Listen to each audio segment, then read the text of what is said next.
Well, I mean, I think this is classically comes from the Patels, right? It's the Dhando philosophy. Yeah. This is how we want to do all our bets with people, with stocks, with everything. Asymmetric. Yeah, basically where we always want to look for things where the odds are so heavily in our favor. So in investing, we do get these anomalies where you take low What's risk. one that you've benefited from, or what's an example in your portfolio or your career investing? Well, I mean, I think that if I look at my first business, for example, right? I mean, I'm taking 30,000 from my 401k, which I can make up.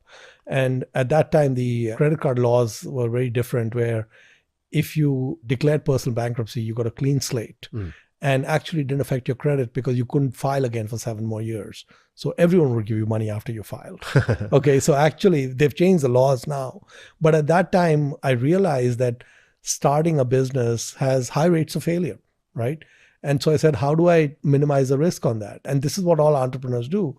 And I said, okay, so basically, if this thing blows up, which there's some probability that could happen. I got my job already. They want to take me back. And I'd also de-risked it because the company was already cash flow positive by the time I quit my job, right? And so there was already a pipeline and such. And so repeatedly what I've found is even in investing, I mean, I'll give you an example. Like, for example, I think in 2003 or 2004, there was a steel company in Canada, IPSCO.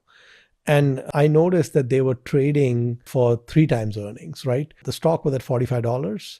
They had $15 a share of cash on their balance sheet. They had no debt.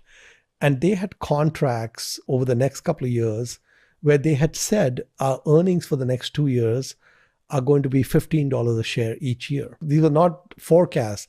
These were hard contracts, right? So I said, okay, so the stock's at 45. If I just buy the stock and hold it for 2 years, I got $45 cash in the company. Now it was a cyclical business. 3rd year could be 0, could be negative. But I said, I own all the plant, equipment, everything for free, right? So I made the investment. I put 10% of assets into IPSCO.